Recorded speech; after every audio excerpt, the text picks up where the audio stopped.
Hi, today I want to talk a little bit about the pro mode of your cameras, of your phone cameras, and we all have phones, and the phone cameras right now are amazing, and it's very accessible. It's always, your phone is always with you, so I use my phone all the time.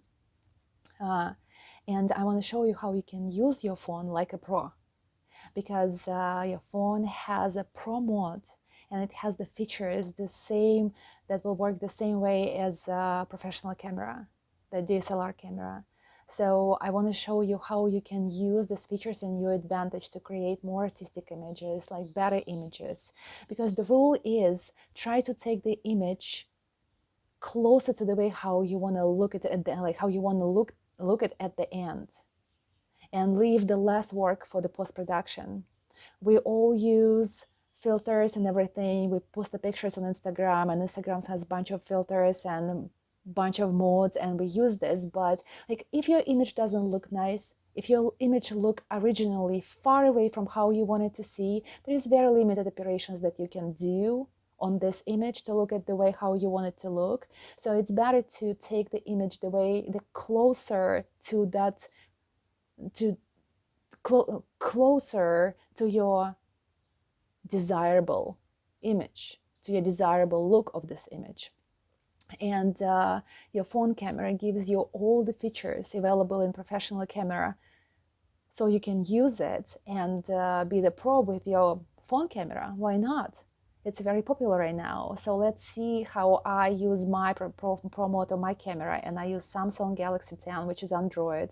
But if you will see the features that I use, so you know what it is, you can use the iPhone with this, like, in the same way. So let's see how I use mine. And right now, what you see is how your phone will see the object. It's like it's just an automatic setting. Right now, we will go to my pro setting. And here right away you see a totally different picture, and I will show you few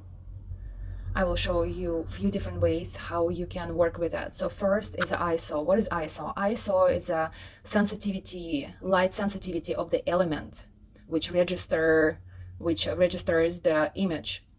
So let's see how, if this is the smallest ISO 50, let's see how it's gonna change the image when I change the ISO. So I'm gonna crank ISO, I'm gonna make it more sensitive to the light right now. Let you see what's happening. The more it's sensitive, the more light it can register.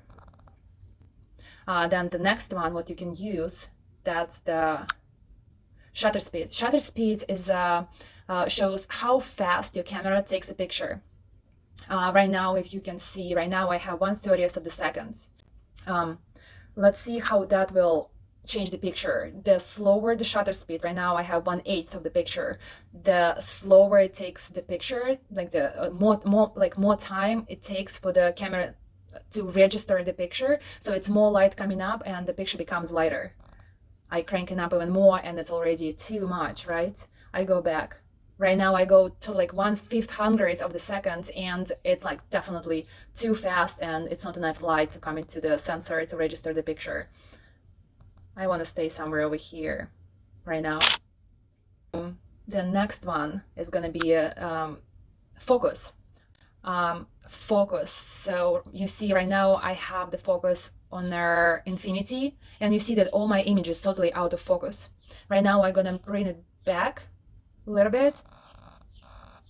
Right now I'm too close. That's for the macro shots, and like everything is out of focus. So I want to find my focus.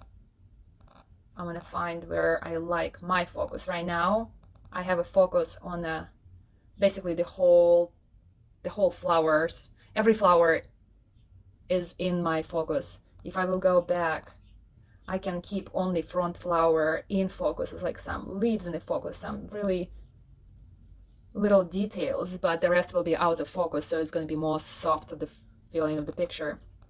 Like this, it becomes more sharp, like very sharp. Everything is in focus. I will go a little back. I kind of want a little bit softer feel. Again, you can use it as you want. You are the creator of your image. Wherever you want to be in focus, wherever you want to be out of focus, that's up to you. So right now I'm gonna keep it somewhere over here. I like it like that. I'm okay with that. The next, what I want to show you is white balance. White balance is white balance is a temperature of the light. For example, and we measure it in kelvins. So for example, the temperature of the light in a sunny day is around 5500 Kelvin. The temperature of the light in a cloudy day, somewhat about 6300 Kelvin. What it means that the light of the sunny day going to be warmer and the light of the cloudy day going to be cooler. So in order for us to make white look like white, we will have to adjust the balance, like the white balance. And if I will shoot on a 5500 Kelvin when it's a cloudy day outside, the white color on my image will look a little bit like a blue. So in order for that to look like white, I will have to adjust my white balance, and I will have to make it warmer. I will have to bring a little bit more warm color to like warm properties of the light in order to balance the blue and make white look like white. And let's see how we can do it. So you see, when I lower my my temperature, the kelvins, everything becomes super blue.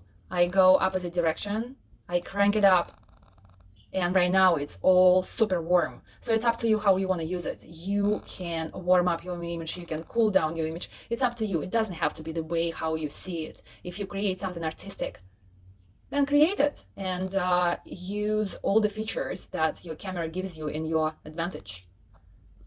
I want it like that right now, and I like it. I'm gonna keep it here. The next I want to show you is going to be you can adjust your contrast, saturation, highlights, and the shadows, and the temperature. Again, I can make it a little bit more cooler here. I can make it a little bit more warmer. It's up to me what I want to do. I'm gonna bring a little bit cool tone to that because I like this cool tone of the blue, and the tint can give us like a little bit magenta tint or a little bit green tint. Like this, you see it's a green. Like this, it's too much magenta, but you can use it and adjust your colors a little bit. Then contrast, you can crank your contrast the way how you like it. Really contrasty or less contrast. I will go with a little bit more contrast right now. Then saturation. You can desaturate your image. You can saturate it with a really, really bright colors. And that's what makes art. That's how you create how you see it. I don't want so much yellow and blue, but I kind of like this like oversaturated colors of this image at this point. Why not? Then highlights. If I crank my highlights, I bring the light parts of my image, even like make them even brighter. I can make them a little bit less bright, and I use on my photography, I always bring the highlights down.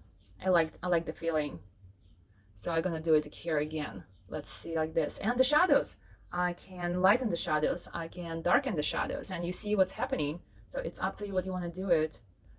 I will keep it here. So I'm totally satisfied with this right now. I'm going to take few adjustments here until I really like how it looks, and I'm gonna stop there. This is your automatic camera, take a picture.